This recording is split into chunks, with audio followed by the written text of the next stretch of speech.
everyone, my name is Cyberhero and welcome to another video. In today's video, we are going to find out, is there a best path, a best route for Halloween Horror Nights this year? If you clicked on this video, thank you so much for watching, and make sure you guys hit that subscribe button and that bell icon, because on this channel we talk about theme parks, vlogs, and sometimes we even get into some spooky stuff. So very excited. So thank you guys so much. Let's get into it. So in today's video, we're going to talk about, is there a best route to go through Universal's Halloween Horror Nights? We're actually going to talk about 3 different routes that you can take according to if you have an express pass or not. Express pass, non-express pass, and my personal route that I take. To start off, we're actually going to talk about if you have an express pass first, and maybe in this video it'll tell you if you want to get an express pass or you want to hold off and spend money elsewhere. Regardless if you get the express pass or not, the best idea is to get a stay and scream pass, whether that's being in the park early or buying an extra early scream pass to get in there before all the nighttime goers. Being in the stay and scream actually saves the most time and honestly gives you an additional like 3 to 4 express passes on its own without you even buying an express pass. Let me get into it. What I mean by this is that being able to be in the stay and scream lines actually gets you to a couple of haunted houses early that you won't even have to use an express pass, or if you don't have one, you actually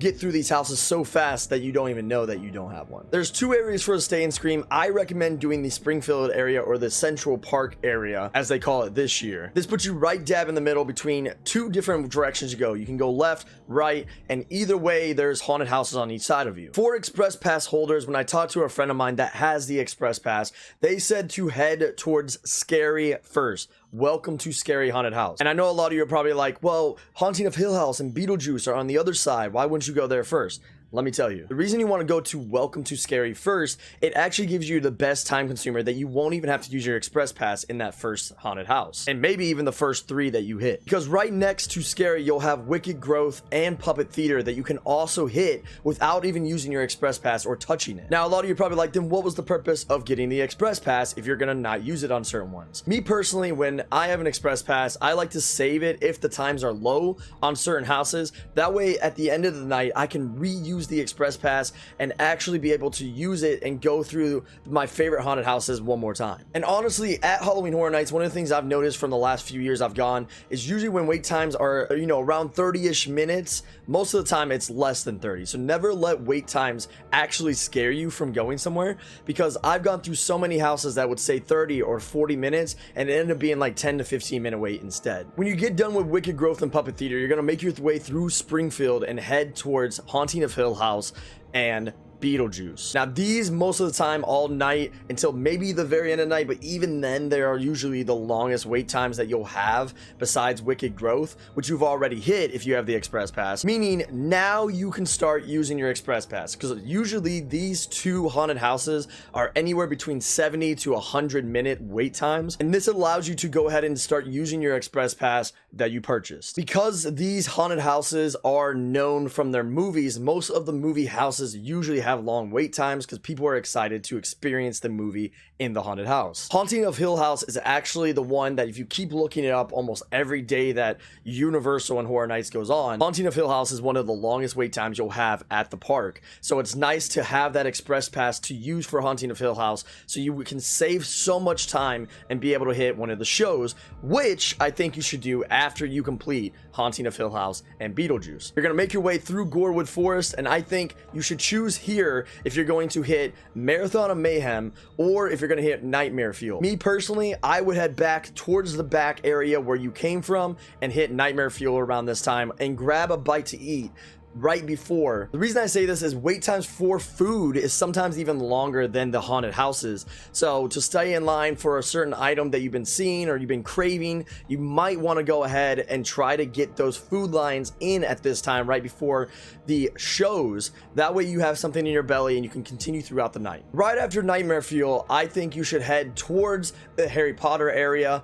and actually keep moving forward. You'll go through the Crypt TV scare zone and then you'll hit the Seek and Destroy scare zone. These 2 scare zones you can go ahead and knock out as you're making your way to Icons Captured, which is the next haunted house I think you should hit. Icons Captured is one of those most versatile and most anticipated haunted houses this year, so most of the times the wait times are high. So I suggest you use your express pass here as well. That way you don't have to worry about anything and you can go ahead and experience Icons at least once for sure. Now I will say Icons is one of those houses that at the end of the house there is a throne room. Depending on what times you go, they always change. There is someone always different on the end of the throne room at the end of the house, so it is nice to always go through it multiple times. So if the wait times are low when you do get there, which is kind of unexpected, but if it does happen, you can always use your express pass later and be able to go through it again and hopefully get someone else in the throne room. After you hit Icons, right next to you, you'll see Revenge of the Tooth Fairy, Texas Chainsaw Massacre, and The Bride of Frankenstein Lives. All of these, most likely, since they're at the front of the park, are going to have longer wait times depending on what day you go. Weekends, you know, are always going to be more busier than the week, but I will tell you, if you do end up going, these you can also use your express pass if you have one. That way you can make sure you hit all the houses, all the scare zones are complete, because you'll walk through 30 Years, 30 Fears,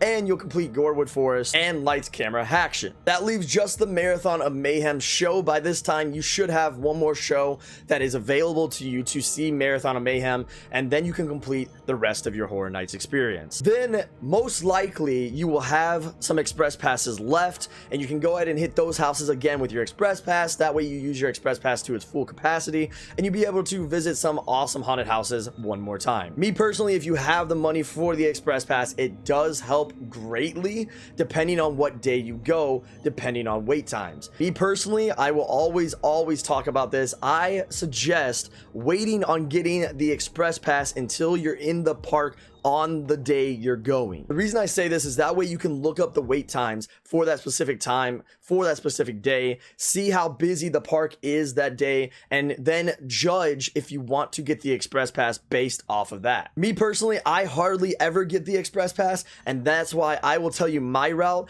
after I tell you what a non-express pass person should do ideally. To close out the express passes, the last thing you can always do is use your express passes on rides if you want to do the rides at the end of the night. I will tell you, most people don't do the rides as far as I have seen when I go. Everyone's there for the Horror Nights part, the Horror Nights experience. The rides are always generally like a lower wait time than the haunted houses, but you can always hit those at the end of the night if you have some extra time just to close out your experience. All right, moving on to the non-express pass people, and I think this is what most people are going to be excited about to hear, because I am one of those that I don't spend my money on express passes, and the main reason is because I know I'm going to spend so much money on food and merch and all that from Horror Nights that I want to save as much money as possible. So I talked to a bunch of people that don't use express pass to see what the ideal and what the most voted best route is for you, and then we'll go into what I think you should do. So of course, being a non-express pass holder, you are still going to try to get the stay and scream early scream pass if possible, if you're not in the park already. This will again save you time. It will save you time because it does give you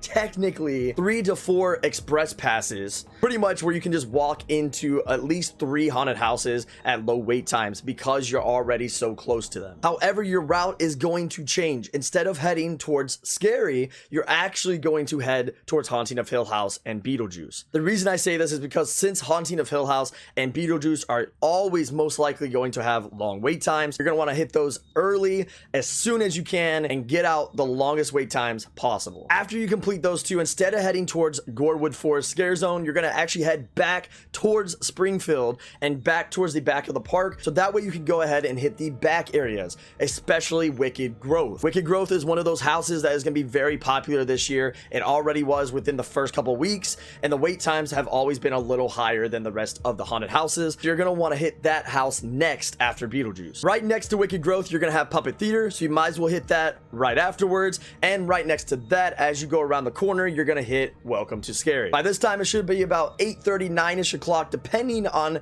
if you stopped for food or potty breaks or anything like that, and you should have enough time to go ahead and make your way to the rest of the houses. Me personally, and a lot of people have said this, they would prioritize houses over shows if you can. If you do it in a certain way, you should be able to hit the shows at the same time as hitting all the houses, depending on what day you go. Like I said, during the week, it's a lot more less busy than if you went on, like, let's say a Saturday, where it's gonna be very, very busy, and it's gonna be sometimes hard without an express pass to hit everything. So at this point, after Welcome to Scarey's Haunted House, I would suggest either hitting Nightmare Fuel, since it is back there as well, and getting it and grabbing a bite of food. Again, because the food lines are so long, I would suggest doing that and hitting up Nightmare Fuel. If you do not want to see the shows, or you want to save the shows till last, I would go ahead and make your way through Crypt TV, Scare Zone, and Seek and Destroy, and head towards Icons next. Once you hit these Scare Zones and these last houses up front, you are now complete with all the houses, and now you can go ahead and head towards the shows. Most likely you'll have at least one time slot open left for one of the shows, that if you didn't hit one, you can hit the other, and you'll complete your night. Now, with non-express pass holders, I will tell you, most likely you will not hit multiple haunted houses again, meaning if you loved Wicked Growth, you probably will not hit Wicked Growth again if you are trying to hit every single haunted house in one night. Now, if you are going like for multiple nights, like you're going 2 nights, 3 nights in a stay at a hotel, it is nice to maybe take your time, experience the set designs and all that of each haunted house, and save some haunted houses for the next day and hit the shows and experience all the different foods. I will say, bringing snacks does help, because foods is expensive and the wait times are long. So if you have snacks, it will also save you time if you don't have an express pass. And finally, we come to my route. And now my route is a slightly little different than what the non-express pass holder is. Although I am a non-express pass person, I will tell you, I do hit almost everything in one night. So if you had 2 nights booked, you probably would do it all and more.